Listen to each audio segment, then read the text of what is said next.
Alors en principe, donc déjà, bon, la gestion des utilisateurs, les rôles et tout ça, qu'est-ce qu'on va faire? Premièrement, donc on aura besoin d'inclure Spring Security, mais là, on aura besoin d'une librairie. Et donc une implémentation de JWT. Bon, ça, il y a une dépendance qu'il faudrait ajouter dans le projet pour gérer tout ça. C'est la première des choses. Deuxième, maintenant, notre système, comment il va fonctionner? Alors, dans l'application qui contient la gestion des utilisateurs, en fait, si vous voulez, dans l'exemple que j'ai ici, donc en réalité, bon, qu'est-ce que je fais? J'ai une application dans laquelle je vais gérer des utilisateurs et des rôles. Cette fois-ci, un utilisateur peut avoir plusieurs rôles et un rôle concerne plusieurs utilisateurs. Mais en même temps, dans la même application, je vais gérer des tâches. Ça va me permettre de voir comment faire tout dans la même application. Mais en réalité, pour moi, la gestion des tâches, c'est l'autre. C'est la gestion des produits et des catégories. Alors, j'ai ici donc un contrôleur pour gérer les utilisateurs, gérer les tâches. J'ai Spring Sécurité, j'ai tout ce qu'il faut là. Bon, la dépendance. Comment ça marche? Donc ici, donc j'ai besoin de filtres. D'abord, je vais configurer de façon à ce que, en fait, quand un client envoie une requête HTTP vers Spring Security, quand on va tenter de s'authentifier avec /login, on va envoyer username et le mot de passe en format JSON. Cette fois-ci, on personnalise un peu ce qu'on veut. Et il y a un filtre qui va s'exécuter, qui va intervenir au moment de l'authentification. Alors ce filtre, on va l'appeler JWT Authentication Filter. C'est quoi ce filtre? Il contient deux méthodes. La première méthode s'appelle Attempt Authentication. Alors, cette méthode, elle s'exécute au moment où l'utilisateur tente de s'authentifier. Quand un utilisateur saisit son username et son mot de passe, dès qu'il envoie la requête, cette méthode va s'exécuter. Qu'est-ce qu'on va faire dans cette méthode-là? On va utiliser l'objet request pour récupérer username et le mot de passe. Parce que maintenant, c'est à nous de récupérer ce username et mot de passe parce qu'on l'a envoyé au format JSON ou bien au format 3W URL encoded en fonction du cas. Si je récupère username et le mot de passe, qu'est-ce que je vais faire? Je vais retourner ici un objet username password de Spring. Donc je vais lui retourner un objet authentication qui contient username et le mot de passe. Donc cette partie-là, il va servir uniquement pour lire username et le mot de passe envoyé par l'utilisateur et je vais le retourner à Spring Security. Spring Security, qu'est-ce qu'il va faire? Il va faire appel à la couche métier, User Detail Service. En fait, dans la config user detail service contient une méthode qui s'appelle load user by username. Alors, il va lui donner le username et après, bien sûr, dans cette user detail, on va faire appel à notre couche service, là où il y a une méthode qui s'appelle find user by username dans notre couche service, qui va vers la base de données pour récupérer l'utilisateur. Donc je connais username, je vais vers la base de données pour récupérer user. Et si j'ai user, je récupère les rôles. Ça veut dire finalement qu'est-ce que je récupère? Je récupère l'utilisateur avec ses rôles. Je retourne à l'objet détail service, je lui retourne l'objet user et rôle. Je lui retourne un objet qui contient l'utilisateur et ses rôles. Et après, il va être retourné à Spring Sécurité. Lui, qu'est-ce qu'il va faire? Il va vérifier si le mot de passe qui se trouve dans la base de données correspond au mot de passe qui est envoyé par l'utilisateur en utilisant bcrypt. C'est-à-dire on utilise le même encodeur qui est utilisé. Si c'est vérifié, c'est-à-dire quoi? Quand il vérifie ça, ça veut dire que l'authentification a réussi. Si l'authentification réussit, automatiquement, il fait appel encore à une autre méthode ici qui s'appelle Successful Authentication. Là encore, ça veut dire que dans notre filtre, on va redéfinir deux méthodes. Il y a la méthode Attempt Authentication qui va s'exécuter au moment où l'utilisateur va tenter de s'authentifier. Il y a une autre méthode qui va s'exécuter au moment où l'authentification a réussi. Alors maintenant, si l'authentification a réussi, qu'est-ce qu'on va faire ici? C'est ici qu'on va appeler JWT, la librairie. On va générer le token. On va générer le JWT. Alors ce JWT, on va mettre toutes les informations que nous souhaitons. Une fois qu'on le génère, on va le retourner. Bien sûr, cette librairie, elle va retourner le JWT qui va être ajouté dans l'objet response. C'est-à-dire qu'en fait, le JWT Authorization Filter, il va accéder à l'objet response, il va ajouter une entête qui s'appelle Authorization et dans laquelle il va mettre ce JWT mais précédé par un préfixe. On va l'appeler bearer. Et après, hop, maintenant le client, il récupère une réponse HTTP qui contient une entête Authorization qui contient le JWT.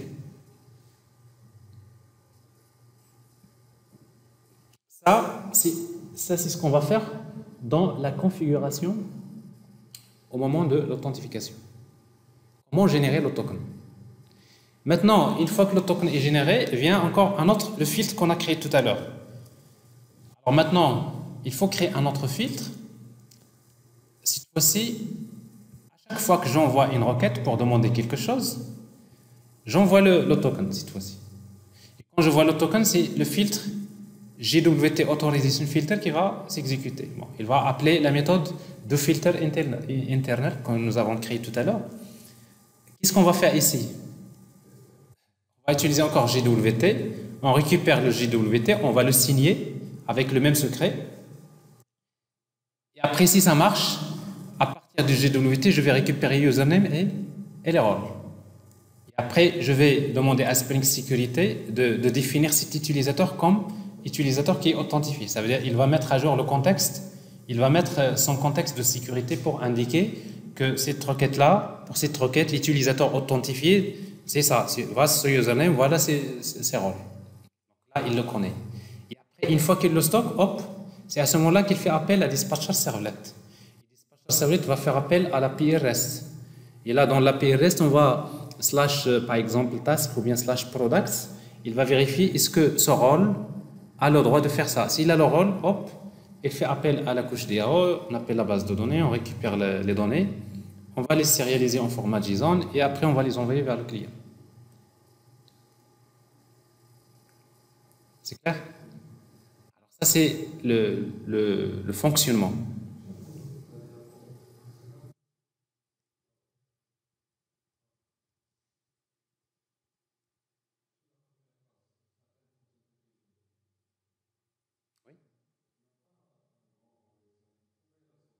Non.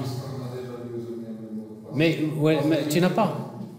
Tu n'as pas comment username et mot de passe, comment tu vas la récupérer? Cette fois-ci, ce n'est plus, c'est parce qu'on a utilisé stateless, c'est-à-dire c'est comme si je dis à Spring Security, tiens, c'est moi qui va te dire c'est quoi le username, c'est quoi le mot de passe. Et c'est moi qui va te dire, voilà, une fois que tu es authentifié, voilà le token que tu vas mettre dans la réponse.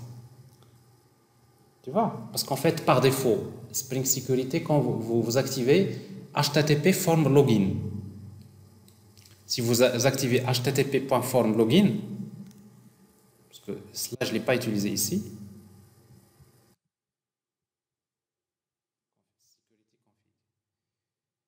si vous mettez http.form login,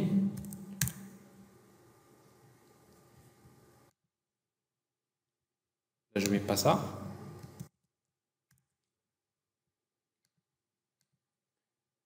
Là, il active le formulaire d'authentification. Si vous mettez form login, ça veut dire qu'il met en place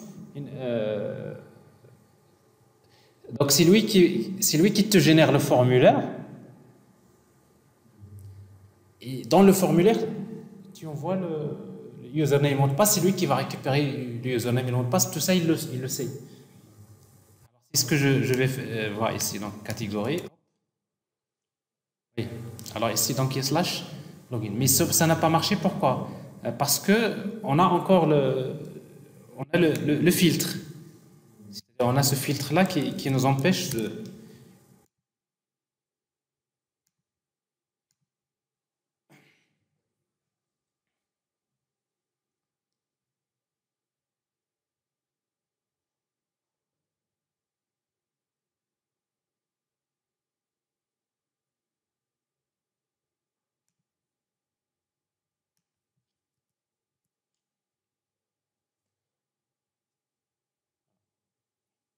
Alors là, maintenant, bon, ça c'est maintenant il vous faut encore le mot de passe, etc. Donc, oui.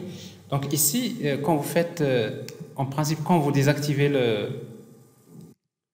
vous désactivez l'authentification, quand vous activez l'authentification stateless, alors dans notre cas, on ne veut plus travailler comme ça, on ne veut plus ça.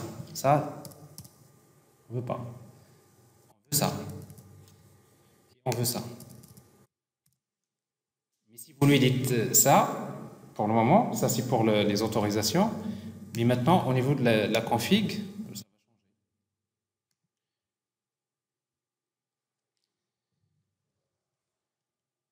clair? Alors maintenant, bah, au niveau du code, maintenant je vais faire rapidement parce qu'il faut que. Alors pour cet exemple-là, donc il est déjà dans une vidéo, donc vous pouvez le voir. Justement, cette application, comment créer une application qui permet de gérer des tâches. L'application devrait commencer par l'authentification. Ça, c'est une application Angular dans laquelle on va saisir username. Si tout se passe bien, bah, on va vers une interface qui me permet d'afficher des tâches, d'ajouter une tâche. Sauf que pour ajouter une tâche, je devrais être un admin, mais pour afficher les tâches, je devrais être un rôle user. Et en même temps, j'ai la possibilité d'ajouter un nouvel utilisateur. Pour ajouter un utilisateur, je vois ici que le token il est stocké dans le local storage, dans notre cas. On va voir ici, donc pour ajouter un utilisateur, la même chose pour l'enregistrement. J'ai besoin de spécifier username, password et j'ai besoin de confirmer le mot de passe. Si ce n'est pas le cas, il vous affiche qu'il faut confirmer le mot de passe. Encore, si l'utilisateur existe déjà, il vous dit que cet utilisateur existe déjà. Donc ça, c'est un test à faire. Bah, autrement, si ça se passe bien, il est enregistré, on peut s'authentifier et on peut accéder aux fonctionnalités de l'application. Alors ici, donc, les entités GPA pour gérer des tâches. Et ici, là, c'est une base de données relationnelle, donc je vais utiliser entity, ID generated value. Pour gérer maintenant les utilisateurs, alors j'ai besoin de créer d'abord la classe user et la classe role. Là, juste, je l'ai appelé app user, app role pour ne pas confondre avec la classe user et la classe user qui existe déjà dans Spring. Parce que dans Spring Security, il y a déjà une classe qui s'appelle user et une classe qui s'appelle role. Donc, ce qui fait juste pour ne pas confondre le code, donc pour moi, c'est mon utilisateur, je l'appelle app user et mes rôles, c'est app role. Un rôle est défini par son ID et le rôle. Et un utilisateur est défini par son ID, username, password. Et vous avez une collection de rôles qui est de type many to many. Là, j'utilise eager. Pourquoi? Parce que je sais qu'à chaque fois que je vais charger un utilisateur, automatiquement, je vais charger les rôles. Parce que j'ai toujours besoin, pour chaque utilisateur, j'ai besoin de ces rôles. Donc là, je vais utiliser eager. Oh, j'ai eu besoin d'une interface task repository, j'ai besoin d'une interface app user repository dans laquelle je vais ajouter une méthode find user by username. Ça c'est important parce qu'à un moment donné je connais username et j'ai besoin de récupérer user. Et la même chose, j'ai besoin d'une méthode find by role, j'ai le nom du rôle, je récupère le rôle. Alors maintenant, j'ai besoin pour gérer les utilisateurs et les rôles, j'ai besoin d'une interface account user dans laquelle je vais définir les méthodes dont j'aurai besoin dans ma couche service. J'ai besoin d'enregistrer un utilisateur, j'ai besoin d'enregistrer un rôle, j'ai besoin de chercher un utilisateur par username et j'ai besoin d'ajouter un rôle à un user. À un moment donné, je peux ajouter des rôles aux utilisateurs. Ça, c'est dans la couche service, c'est bien de faire ça dans la couche service parce que pour personnaliser un peu les traitements. Parce que on peut toujours s'appuyer sur Spring Data REST, mais ce n'est pas suffisant. Parfois, on a besoin de personnaliser des choses. Donc, c'est ce qu'on va faire ici. Les méthodes principales dont on a besoin. Et après, on a besoin de créer une implémentation de cette interface. Alors, l'implémentation de cette interface-là, donc on va mettre la notation service, parce que c'est la couche service, il ne faut pas l'oublier. Transactional, ça veut dire que toutes les méthodes sont transactionnelles. Et dans cette implémentation, j'ai besoin d'un objet AppUserRepository et j'ai besoin de AppRole Repository. Et j'ai besoin de Bcrypt Password Encoder, donc AutoWired. Donc, je vais les injecter. Pourquoi? Dans la méthode save user, avant d'enregistrer un utilisateur avec user repository.save, j'ai d'abord besoin d'encoder le mot de passe. Avec u.set password, le mot de passe égale à quoi? C'est Bcrypt Password Encoder.encode. Je vais crypter le mot de passe, je vais l'encoder en utilisant Bcrypt. u.getPassword. Ça veut dire, je récupère le mot de passe qui est saisi par l'utilisateur, je le crypte en Bcrypt et je l'envoie vers la base de données. Pour enregistrer un rôle, je vais utiliser role repository.save. Pour chercher un utilisateur par username, je vais faire que return user repository.find by username. Donc j'ai username, je récupère l'utilisateur, c'est pas compliqué. Et j'ai besoin d'ajouter un rôle à un utilisateur. Donc je connais le username, je connais le nom du rôle. Qu'est-ce que je dois faire pour affecter un nouveau rôle à un utilisateur? Je vais utiliser donc user repository.find by username. J'ai AppUser. Role repository.find by role, j'ai le rôle. Et je vais utiliser user.getRole.add role. Donc je vais ajouter le rôle à l'utilisateur. C'est ça, mini to mini. Je n'ai pas besoin de faire save. Pourquoi? Parce que toutes les méthodes sont transactionnelles. Donc dès que je termine la méthode, il fait commit. Et dès qu'il fait commit, quand il voit que vous ajoutez vous avez un utilisateur auquel vous avez ajouté le rôle, automatiquement il ajoute dans la base de données, dans la table d'association, il ajoute comme quoi ce rôle a été ajouté à cet utilisateur. Pour la partie donc l'API REST, donc principalement j'ai besoin d'abord pour la gestion des tâches, task controller, bon, d'accord, ça on n'a pas besoin.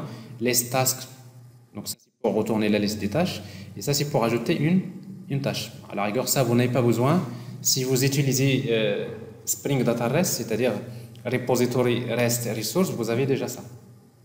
Mais si vous voulez quand même personnaliser, vous le faites. Alors, pour gérer les utilisateurs, mais par contre, j'ai besoin d'une méthode qui permet, parce que pour moi, si l'utilisateur n'existe pas, on va lui permettre de s'inscrire, c'est-à-dire c'est l'utilisateur qui va s'inscrire lui-même. Ben, il dit quoi? Donc j'ai besoin de faire appel à une méthode /users avec post. Quand je saisis les données de l'utilisateur, je vais envoyer donc les données de l'utilisateur et je vais les stocker dans un objet que je vais appeler registration form. Alors en fait, registration form, qu'est-ce qu'il contient? Il contient 3 champs, c'est-à-dire l'utilisateur, qu'est-ce qu'il va saisir? Il va saisir username, le mot de passe, mais il va m'envoyer également la confirmation du mot de passe. Donc, et ici, qu'est-ce que je vais faire? Donc, du moment que j'ai les données saisies par l'utilisateur, data.getUsername, elle est là. Je dois d'abord vérifier si l'utilisateur n'existe pas dans la base de données. Hop, accountService.findUser by username. Alors, si l'utilisateur égale à nul est différent de nul, ça veut dire quoi c'est différent de nul? Ça veut dire qu'il existe déjà. Alors, dans ce cas-là, je vais générer l'exception cet utilisateur existe déjà. Sinon, je récupère le mot de passe et je récupère le mot de passe confirmé par l'utilisateur. Il faut que je vérifie d'abord si le mot de passe saisi par l'utilisateur et celui qui l'a confirmé, est-ce qu'il match, est-ce que c'est la même chose. Donc si le mot de passe n'est différent du mot de passe saisi dans la zone de confirmation, je dois lui dire, tu dois confirmer le mot de passe. C'est ce qu'il y a ici. Donc j'essaie de confirmer, je mets n'importe quoi ici, donc tu dois confirmer le mot.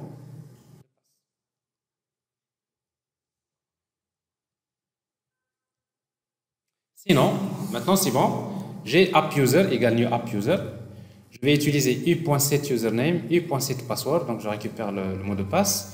Et je fais accountService.save user. Maintenant je vais utiliser account service. Et c'est quoi account service? C'est ça, c'est cette interface que j'ai créée.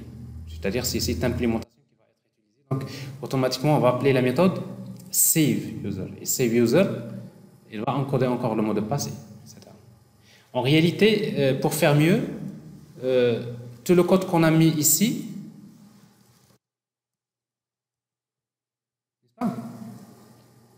le code que nous avons mis là, on devrait le faire où? De principe, en réalité, il faut le faire ici. C'est dans la couche métier. Parce que, et dans ce cas-là, je ne vais pas mettre save user, mais je vais mettre save user, je lui donne username, password, et je lui donne également un troisième paramètre, c'est-à-dire la confirmation des mots de passe. Donc je dois lui donner trois paramètres. Et donc, si je lui donne ces trois paramètres, dans ce cas-là, je peux faire tout ici. Et dans ce cas-là, donc, dans notre contrôleur, on ne va appeler que directement le account service. C'est normal, mais ça, vous pouvez le deviner vous-même. Une autre chose, c'est qu'avant d'enregistrer l'utilisateur, je dois lui affecter un rôle. L'utilisateur, il s'enregistre, il faut un rôle par défaut. C'est pour cela que j'utilise ici account service.saveUser U d'abord, et en même temps account service.addRole to user. C'est quoi le rôle que je vais lui affecter? C'est user. Alors dans ce cas-là, l'utilisateur, quand il va s'enregistrer, par défaut, il a un rôle user. C'est clair? Alors maintenant, la configuration de la sécurité. Alors la même chose, donc pour personnaliser la configuration, donc on va créer la classe security config, extend web security configurator, configuration, enable web security, donc ça c'est du classique. Et là j'ai besoin, cette fois-ci, de dire à Spring Security de se baser sur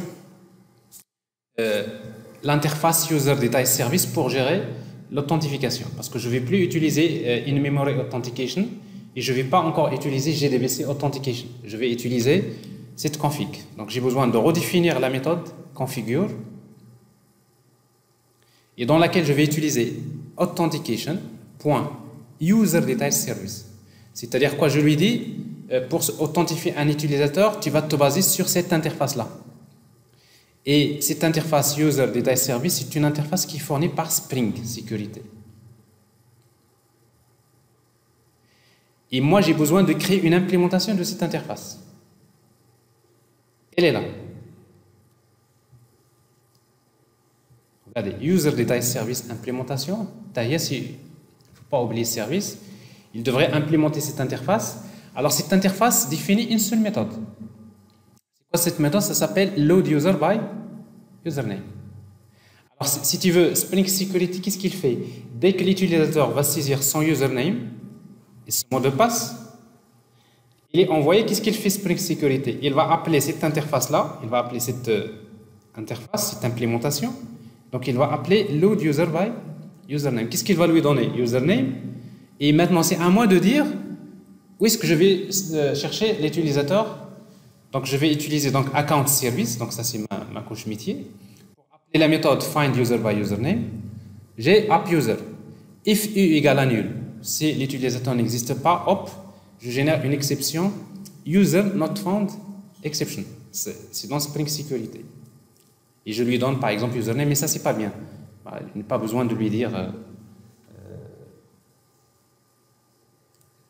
Généralement, vous lui dites user not found exception, vous spécifiez quelque chose, vous ne lui donnez pas le détail, mais vous pouvez toujours le spécifier si vous voulez. Alors maintenant, sinon, c'est-à-dire si oui, si l'utilisateur existe, j'ai besoin de créer une collection de rôles. Alors par défaut, Spring Security a un rôle, les rôles de l'utilisateur, c'est une collection d'objets de type granted authority. Alors, vous faites new arraylist. Moi, j'ai l'objet user. Je sais qu'il contient une collection role, get role for each. Je vais parcourir tous les rôles de l'utilisateur. Et chaque rôle, je vais utiliser authorities.add. Je vais ajouter un objet de quel type? L'objet devrait être comme ça, de type granted authority. Et après, il y a une classe qui implémente cette interface-là. Donc, je vais utiliser new simple granted authority. Et qu'est-ce que je lui donne? C'est le role.getRole. Et après, maintenant, cette méthode devrait retourner un objet de type userDetails. Alors, c'est pour cela que je vais utiliser new user. Maintenant, user, c'est quoi? C'est la classe user de Spring. devrait être quelque part ici. Hop, il est là. User de Spring. Normalement, user, il implémente cette interface.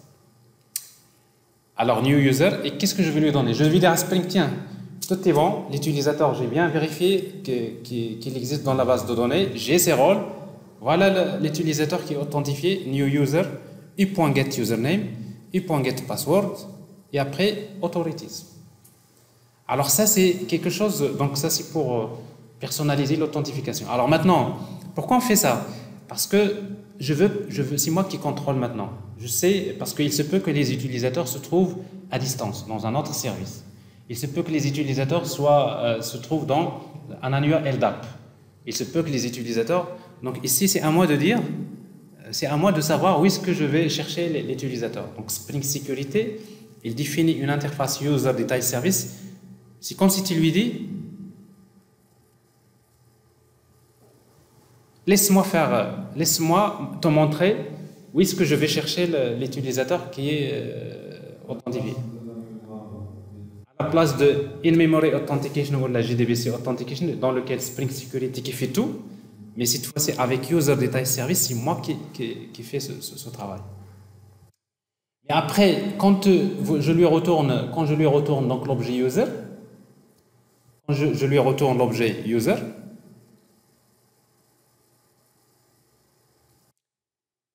qu'est-ce qu'il fait? Il récupère l'utilisateur, mais il doit encore vérifier le mot de passe. C'est lui qui le fait. Il vérifie si le mot de passe que j'ai, qu'il y a dans cet objet-là user, parce que le mot de passe que j'ai ici, c'est le mot de passe qui me vient de la base de données. Il est déjà encodé avec bcrypt. Donc c'est pour cela que je dois lui dire ici, point password encoder.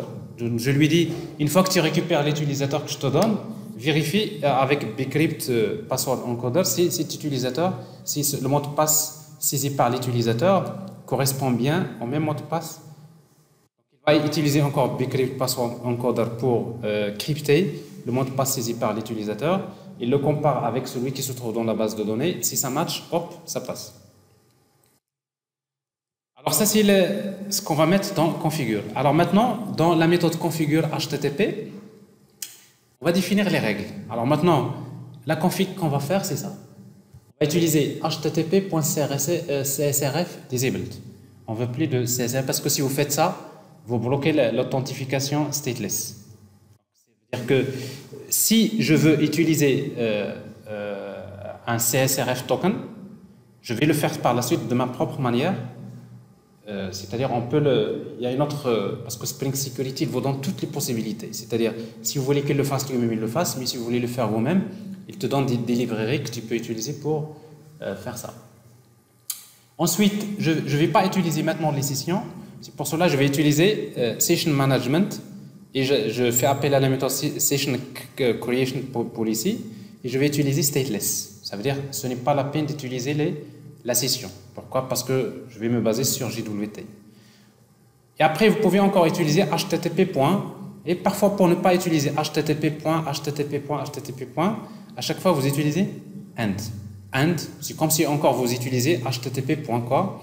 Authorize request, AND matchers, /user, /étoile, /login, permit all. C'est normal. Pourquoi? Parce que quand je mets /users, je veux ajouter un utilisateur. Or, pour inscrire un nouvel utilisateur, je n'ai pas besoin de s'authentifier. Donc ça, c'est pour ajouter un utilisateur. Et pour s'authentifier, je n'ai pas besoin de m'authentifier. Parce que j'ai une application mobile, j'ai déjà username et mot de passe. Je saisis username et mot de passe, hop, je l'envoie directement vers /login. Permit all. Donc ça, il n'y a pas de problème, je le permets. Mais par contre, pour /tasks, si je veux ajouter une tâche, par exemple, avec la méthode post, si une requête avec post /task, ça veut dire je veux ajouter une tâche, ça doit être un admin. Autrement, any request authenticated, c'est-à-dire tout le reste nécessite une authentification. Dans ce cas-là, quand vous dites authentiqué, ça veut dire peu importe, que ce soit user ou admin, peu importe. C'est-à-dire je peux consulter les tâches, je peux mettre à jour des tâches, je peux faire tout, sauf que pour poste, je dois être admin. Alors, je vous montre juste l'exemple, mais après, vous pouvez personnaliser comme vous voulez. And, maintenant les filtres.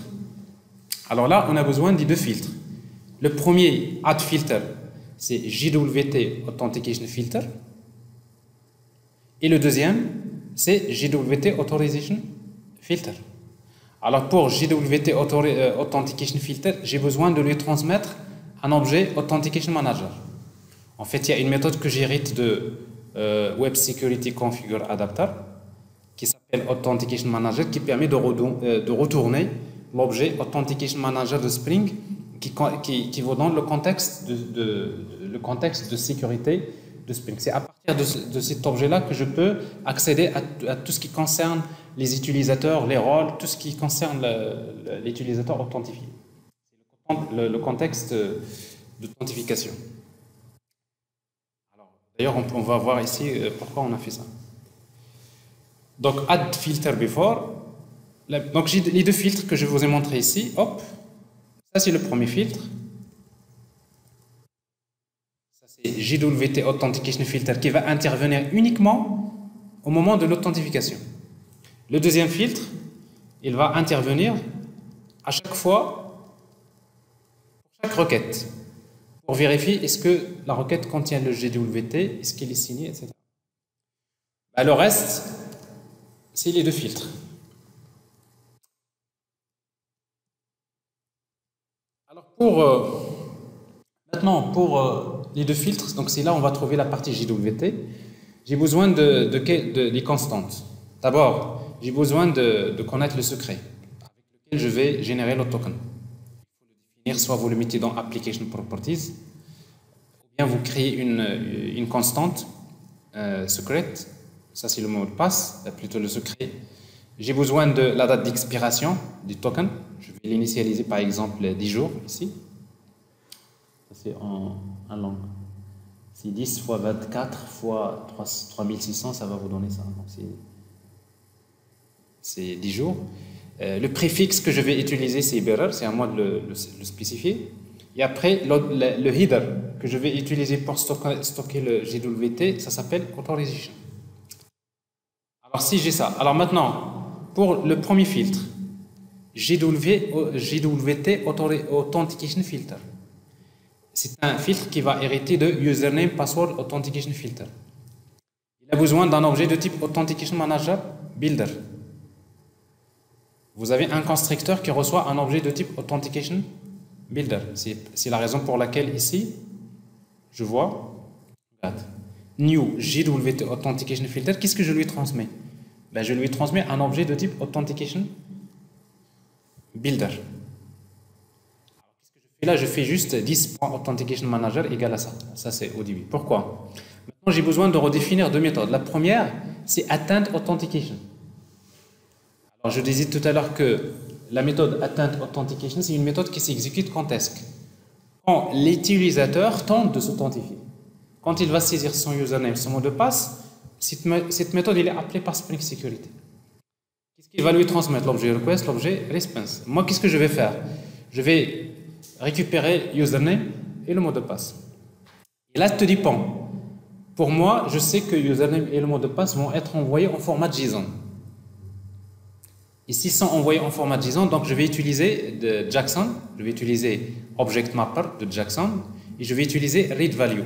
Je vais désérialiser à partir de l'objet request. J'ai l'objet request. Je vais utiliser Get Input Stream, et je vais demander, récupère-moi le contenu de la requête, le corps de la requête, et stocke-le-moi dans un objet de type app user.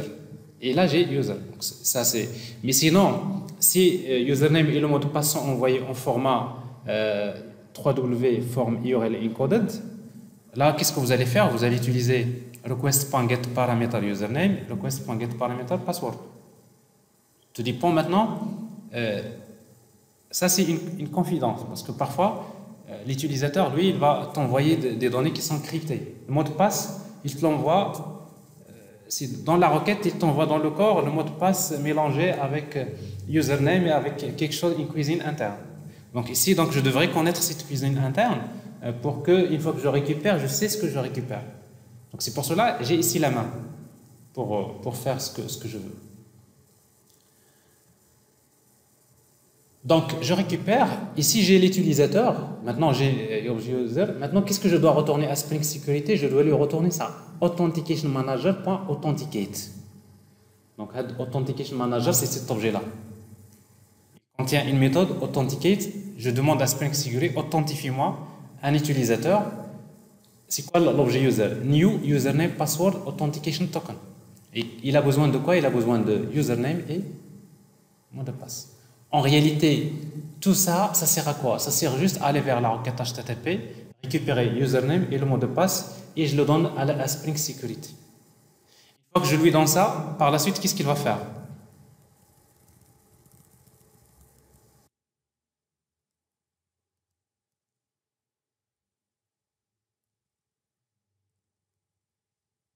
On est là. Je lui donne. Après, qu'est-ce qu'il fait? Maintenant, il appelle user detail service. Il appelle load user by username. Qu'est-ce qu'il lui donne? Username. Et cette méthode-là, qu'est-ce qu'il fait? Il va vers la base de données, il récupère user, il récupère les rôles. Tout ça, on l'a déjà fait. On lui donne user et les rôles, et il va les récupérer, il va vérifier le mot de passe si c'est bon, tout ça, il le fait. Mais une fois que, si tout se passe bien, hop, il va encore appeler la méthode Successful Authentication. Et là, c'est important, parce que c'est là où je vais générer le token. Maintenant, ici, dans Successful, qu'est-ce que je vais faire maintenant? Je dois faire appel à cette librairie JWT.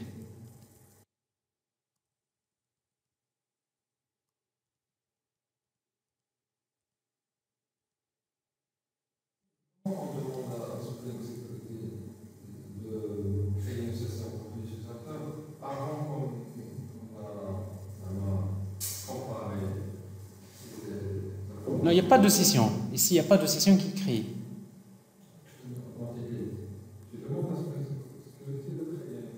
Non, il n'y a pas de souci. Authenticate, ça ne veut dire pas il utilise. La session, c'est quelque chose qui fait partie du serveur web. C'est un contexte du serveur web. Mais Spring Security, c'est un framework, le contexte, dans lequel il va juste placer quel est l'utilisateur qui est authentifié. Donc, son contexte. Donc là, il le met, mais il n'y a pas de session. Ça veut dire qu'il ne va pas générer de session ID, il n'y a pas de cookies, il n'y a rien. Parce que d'ailleurs, on lui a demandé stateless.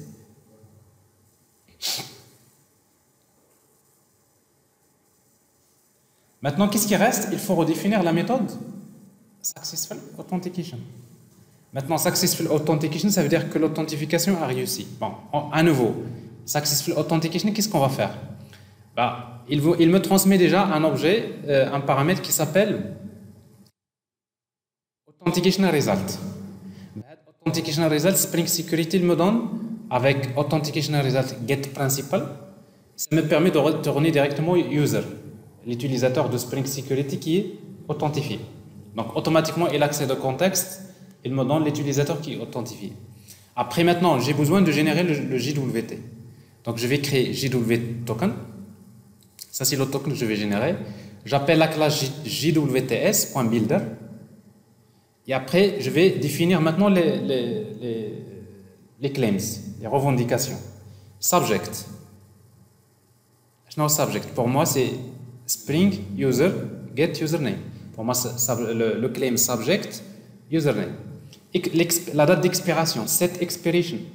Le claim expiration, c'est new date, system.current c'est-à-dire c'est le temps actuel, plus security constraint.expiration time. C'est-à-dire je vais ajouter la constante que j'ai définie tout à l'heure, dans laquelle j'ai combien? J'ai 10 jours. C'est-à-dire je dis déjà que le token, c'est 10 jours. C'est un peu ça. Alors je rappelle que le JWT, c'est un peu...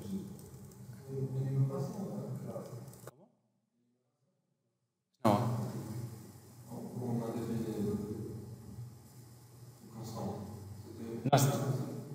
Non, c'est l'objet JWT, c'est point, point, point, point, c'est un peu il implémente le pattern builder.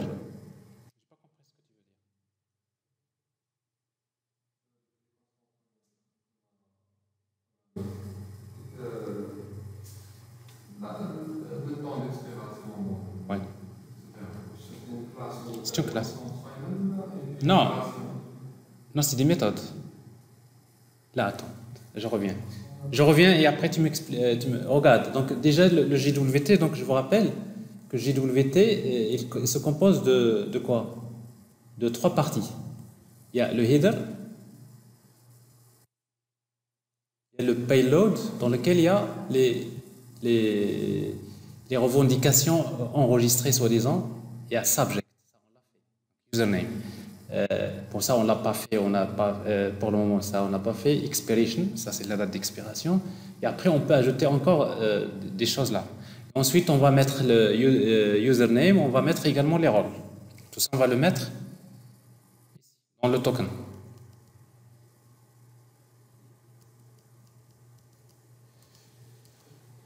Elle est là. Set subject, set expiration, sign with. Maintenant, je lui ai dit que ça, ce token, il va le signer avec HMAC 512. Ça, c'est l'algorithme. Là, je peux utiliser, donc, parce que c'est HMAC, je vais utiliser un secret. Si c'est RSA, il faut une clé publique, une clé privée. Donc, je vais utiliser le secret qui est défini dans les constantes. Et après, maintenant, je vais ajouter mes claims privés. Ce que je vais ajouter. Je vais ajouter un claim qui s'appelle role. Et c'est quoi? C'est Spring User Get Authorities. Donc, j'ai les rôles. Et après, je lui dis compact. Et là, ça devient une chaîne de caractères. Et maintenant, ce token-là, où est-ce que je vais le mettre? Je vais le mettre dans response. Dans l'objet response, je vais ajouter une entête qui s'appelle header string. Alors, c'est quoi header string pour moi? Header string, c'est quoi? C'est autorisation. Donc, il va m'ajouter dans la réponse une entête qui s'appelle authorization. Cette entête authorization, il va mettre JWT. Mais les points header, point payload, point signature, ils sont déjà ici. Ça, c'est le JWT complet. Là, dans mon JWT, il y a le header, il y a le payload, il y a la signature. Donc, tout ça, il est fait par la méthode compact. Parce qu'ici, donc, il y a tout ce qu'il faut. Mais après, je peux ajouter encore des méthodes. Point issuer, point ça, je peux ajouter les autres claims si je veux. Si je veux ajouter d'autres informations, je peux les ajouter avant de faire appel à compact. Parce que compact, il retourne directement un string.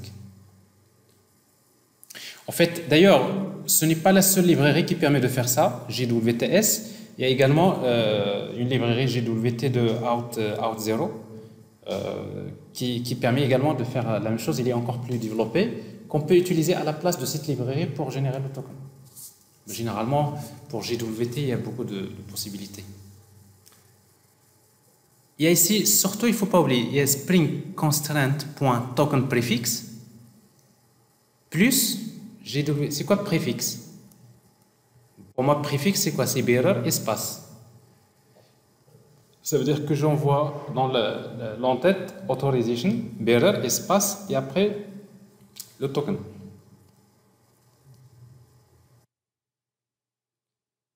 Ça concerne maintenant l'autorisation. Maintenant, la dernière étape, c'est ça. Maintenant, dans n'importe quelle application, dans laquelle vous voulez vérifier d'abord est-ce que l'utilisateur est authentifié, ça peut être un microservice séparé, c'est ce qu'on a fait tout à l'heure. Là, vous aurez juste besoin de définir un filtre JWT Authorization Filter. Pour chaque requête, on appelle la méthode do internal filter. Et là, qu'est-ce qu'on va faire? On va encore utiliser JWT pour signer le JWT qui est récupéré à partir de l'entête authorization. On le signe. À partir de celui-là, on va récupérer username et les rôles. Et on va lui dire, tiens, c'est l'utilisateur qui est authentifié. Et il va le mettre à jour dans le contexte de sécurité. Et après, il laisse passer. Et si tout se passe bien, il laisse passer vers l'API REST. Et après, le reste, il est fait par Spring Sécurité.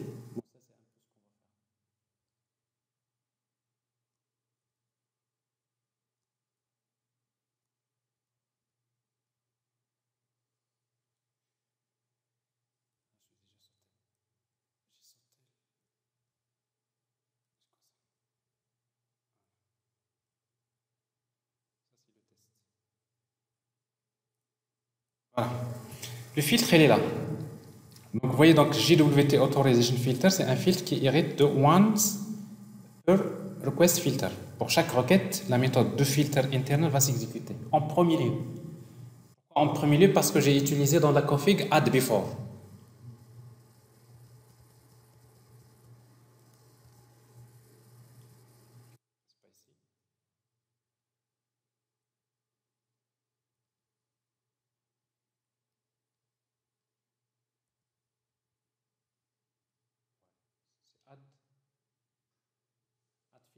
C'est-à-dire que ce filtre-là, il se place en premier avant même celui-là. C'est-à-dire d'abord, c'est la méthode pour chaque requête. Maintenant, on va faire ça. C'est important, pourquoi?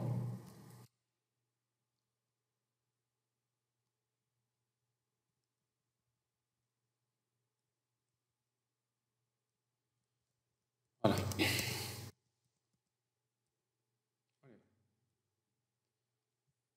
Alors, ici, once per request filter. Alors, pour chaque filtre, qu'est-ce qu'on va faire? Donc, de internal filtre, qu'est-ce qu'on va faire? D'abord, le problème, si la partie front-end et la partie back-end sont séparées dans des domaines différents, le premier problème qu'on va avoir, c'est le problème de course. Course, ça veut dire quoi?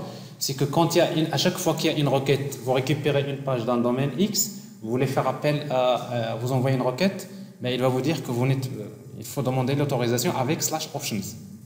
Alors c'est pour cela, ici, à chaque fois qu'il y a une requête qui est envoyée, je vais en profiter pour lui donner la réponse. Si, dans le cas où il y a une requête avec options, quand le client envoie une requête avec options, parce qu'il veut les options de connexion. Qu'est-ce que je vais lui dire? Je vais lui dire, tiens, response.addHeader, access control allow origin, étoile. Pas de problème. Quand il y a une requête avec option, je t'autorise n'importe quelle page que tu récupères dans n'importe quel domaine, tu peux envoyer une requête HTTP. Et après également, access control ou allow headers, qui sont les entêtes qui sont autorisées à être envoyées dans la requête. Il y a origin, accept, etc. Mais moi, ce qui m'intéresse surtout, c'est authorization. C'est l'entête que je veux. Mais si vous ne la mettez pas, si vous ne l'autorisez pas, il ne va pas l'envoyer. Le navigateur, il faut lui dire, tu as le droit de m'envoyer une requête qui contient une entête qui s'appelle authorization. Autre chose, add header, access control expose headers.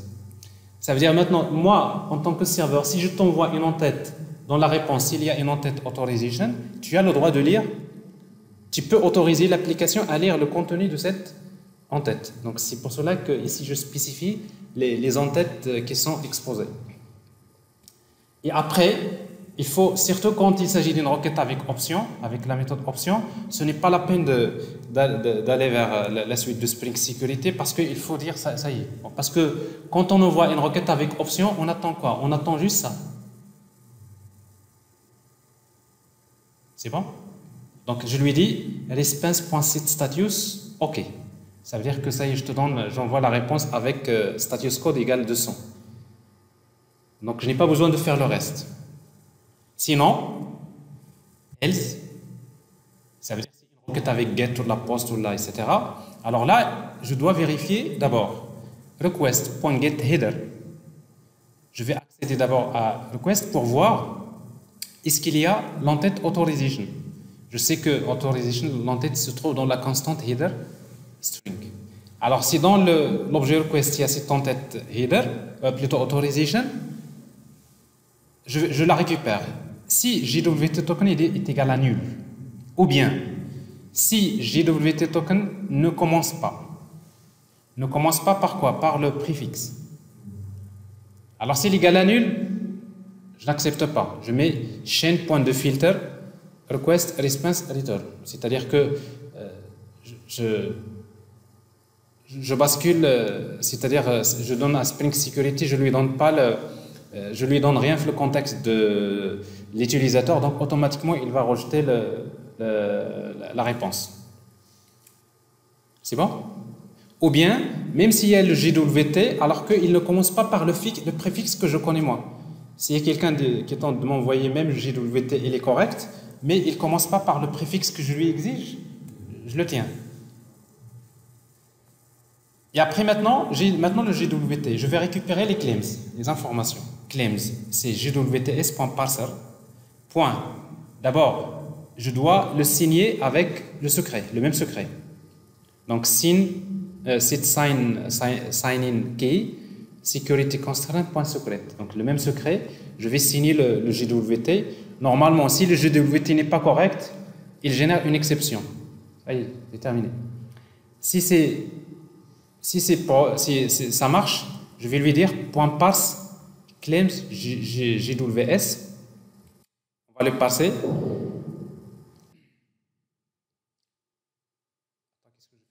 Pardon. Donc là, il ne va pas signer, je n'ai pas encore signé. Donc je vais définir d'abord le secret. Je lui dis voilà le secret que tu vas utiliser pour signer le token. Et après, et je lui dis maintenant, parse-moi le JWT. Mais le JWT token, il faut que j'enlève le préfixe. Parce que pour moi, le token, il faut que j'enlève le préfixe. Pour l'enlever, je vais utiliser jwt.replace security constraint. Je remplace le préfixe par une chaîne vide. Bah, ça, c'est une solution. Donc, le préfixe, je l'enlève et je laisse le reste du token. Maintenant, il va le parser. Il va me donner getBody. Et quand il me donne le claims, je vais lui dire atteignez le username. C'est quoi username? C'est claims.getSubject. Je connais username. Je veux maintenant les rôles. J'ai ArrayList. Alors, pour récupérer les rôles, je vais utiliser ces claims.getRoles. Alors, par défaut, les rôles, il les a sérialisés sous forme d'un tableau, de type map string string. Alors, chaque string, c'est le nom du rôle, et ça, c'est la valeur. Alors, autrement dit, quand je récupère les rôles, bon, ici, à vrai dire, tout dépend de la manière avec laquelle on a sérialisé en disant les rôles au moment de la gestion de la signature. Alors pour moi, dans Authentication Manager, ici, quand je génère le token, ici,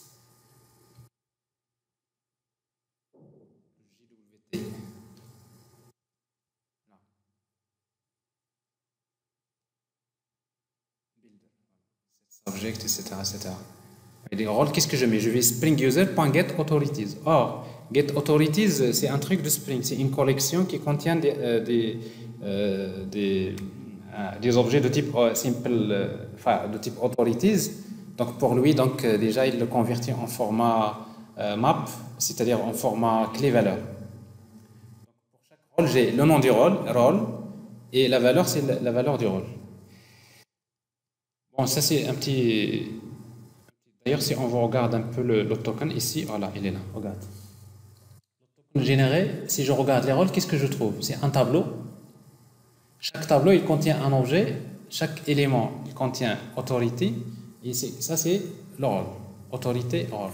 Alors, c'est comme ça qu'il le sérialise par défaut. Donc, c'est pour cela, moi, j'ai besoin, comme c'est un tableau d'objets, je peux le récupérer sous forme d'un tableau de type map.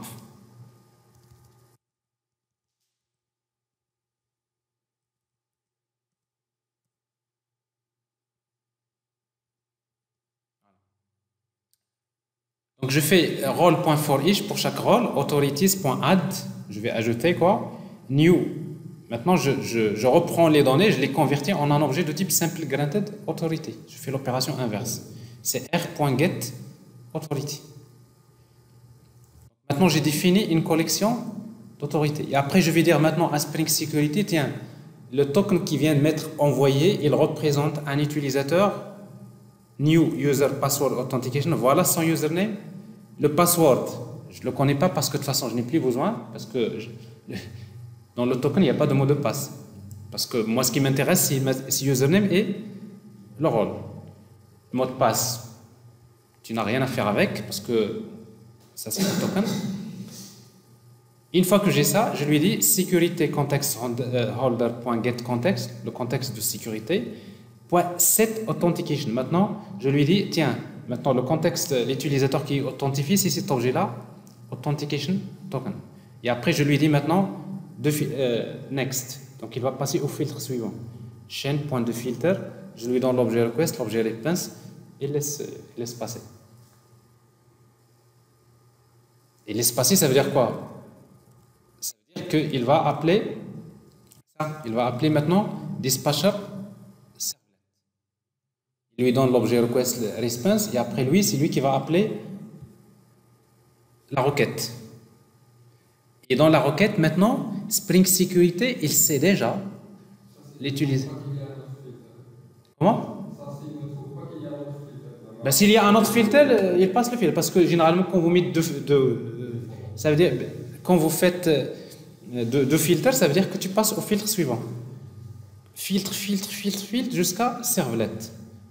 Donc, comme si le dernier filtre, enfin, c'est en fait c'est le filtre qui précède dispatcher servlet, donc ça passe. Parce que l'autre filtre qu'on a créé, lui, il ne va intervenir que au moment de l'authentification. Donc ça veut dire que dans notre cas ici, ça passe. Oui, il y a beaucoup de choses quand même. Mais il y a beaucoup d'apprentissage. Si vous prenez le temps de faire ça, vous allez le faire, vous allez comprendre, vous allez maîtriser beaucoup sur la sécurité des applications web. Mais une fois que vous le faites une seule fois, c'est terminé. Le même code, vous faites copier-coller. C'est-à-dire les gens ils vont pas s'amuser à écrire tout ce code-là à chaque fois, parce que finalement, quelle que soit l'application que vous faites, c'est le même code. La seule chose que vous modifiez, c'est quel est le secret, quels sont les rôles, quels sont les droits d'accès, et après ça passe. Avec un peu plus de temps, vous dites, je vais créer carrément un microservice qui permet de faire cette opération. C'est le même microservice que je vais utiliser, quelles que soient les applications. Avec encore un peu plus de temps, je dis, je n'ai même pas besoin de le faire parce qu'il y a Keycloak, il y a d'autres, il y a des applications qui ont déjà fait ça, je vais les utiliser et je les utilise. Et après, vous dites, finalement, la sécurité, c'est un truc technique. Ça demande beaucoup de choses, mais c'est un aspect technique. Donc, en principe, ça ne devrait pas prendre beaucoup de temps. Mais pour quelqu'un qui travaille avec dans J2E, il devrait absolument maîtriser ça, parce que c'est une partie qui est très importante. Pour le reste, alors dans la démonstration vidéo, vous allez trouver tout ça en détail. En principe, d'habitude, avec les étudiants, il n'y a pas de problème. Ils suivent le TP, ils le font du début jusqu'à la fin. Une fois que vous faites ça, vous testez avec un Advanced REST Client. Ça, c'est tout ça. Pour comprendre ce principe des tokens, regardez le token, qu'est-ce qu'il contient. Ensuite, vous modifiez, vous ajoutez des utilisateurs, vous changez. Et à la fin, vous passez à la partie Angular. Alors, la partie Angular, c'est la même chose. Donc, vous allez trouver comment créer ce code-là des utilisateurs, comment saisir, comment faire appel, comment gérer le token. Principalement, ça c'est ce qu'on vient de faire tout à l'heure.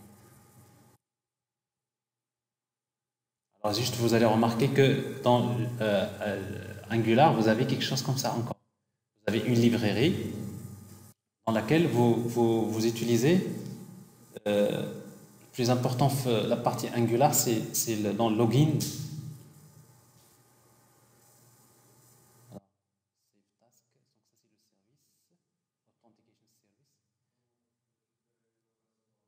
Par exemple, exactement ici, là je vais vous montrer juste l'essentiel dans la partie Angular. Alors, vous avez component en login. Voyez.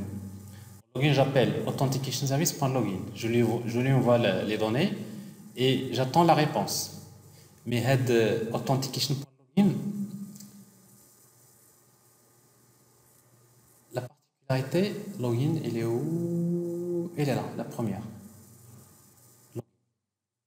Et il envoie un post, il envoie donc vers /login, vers le host, là où il se trouve. Il transmet l'objet user qui contient username et password, c'est un objet de JSON. Mais en même temps, j'attends pas la réponse, il n'y a pas de corps, j'attends rien. Mais ce qui m'intéresse, je vais récupérer toute la réponse. Parce que ce qui m'intéresse par la suite, c'est de récupérer l'entête, authorization. C'est pour cela que je lui demande observe response. C'est-à-dire, tu ne vas pas me donner que le corps de la réponse en format JSON, mais donne-moi toute la réponse. Si vous voulez demander à Angular, HTTP client de vous donner le contenu de toute la réponse, eh bien, il faut lui dire ça, observe response. Alors comme ça, quand j'appelle login ici, en login, je lui donne, qu'est-ce que j'arrête? Subscribe, c'est response. Maintenant, response, qu'est-ce que m'intéresse? Je vais aller vers response.headers.get. Donc, je vais récupérer l'entête authorization et je vais l'enregistrer dans le local storage. J'appelle save token. Alors, save token, qu'est-ce qu'il fait? Bon, ça, c'est maintenant, c'est le local storage. Il est là, save token.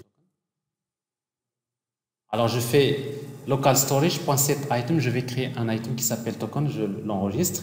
Mais en même temps, je vais le parser. J'ai une dépendance qui s'appelle gwt helper. Je lui demande gwt helper.decode. Qu'est-ce qui m'intéresse ce qui m'intéresse, c'est les. Vous voyez, donc j'ai récupéré le rôle. Donc ça veut dire que je connais déjà dans ici rôle, je vais charger. Là c'est un user ou là c'est un admin et comme ça déjà je vais gérer la contextualisation. Je peux savoir est-ce que je vais lui afficher cette partie-là ou je vais la masquer. Avec ça, je le fais. Mais sinon, pour le reste, mais à chaque fois que j'envoie une requête, ça c'est important également, à chaque fois, save task, je veux enregistrer là. Qu'est-ce que je fais? Je fais HTTP post, mais qu'est-ce que j'envoie? Je m'envoie post/task, mais j'envoie headers. Qu'est-ce qu'il y a dans header? C'est new HTTP header. Je lui envoie toujours authorization. Ça veut dire que à chaque fois que j'envoie la requête, j'envoie toujours le token. Comme ça, le serveur, il va savoir est-ce que vous êtes autorisé, est-ce que vous n'êtes pas autorisé, qui vous êtes, etc. Alors, toutes les requêtes, il faut envoyer l'entête. Hein?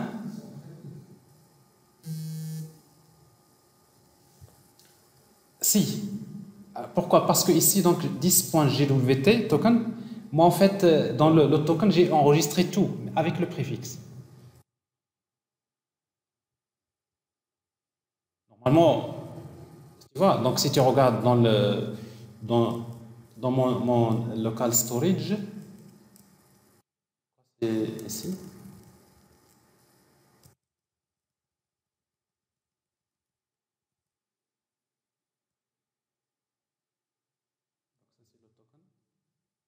Je vais juste te montrer le local storage. Je l'ai quelque part.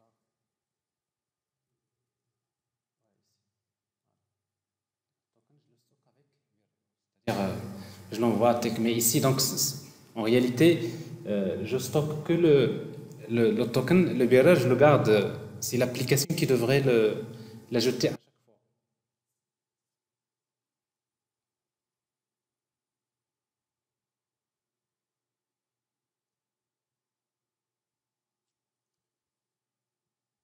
Voilà, donc maintenant, par exemple, si à un moment donné, je veux savoir si c'est un admin, parce qu'il y a parfois pour afficher, par exemple, une partie de l'application, j'appelle isAdmin. Donc, qu'est-ce que je fais? Je compte les rôles. S'il contient le rôle admin, ben, je retourne.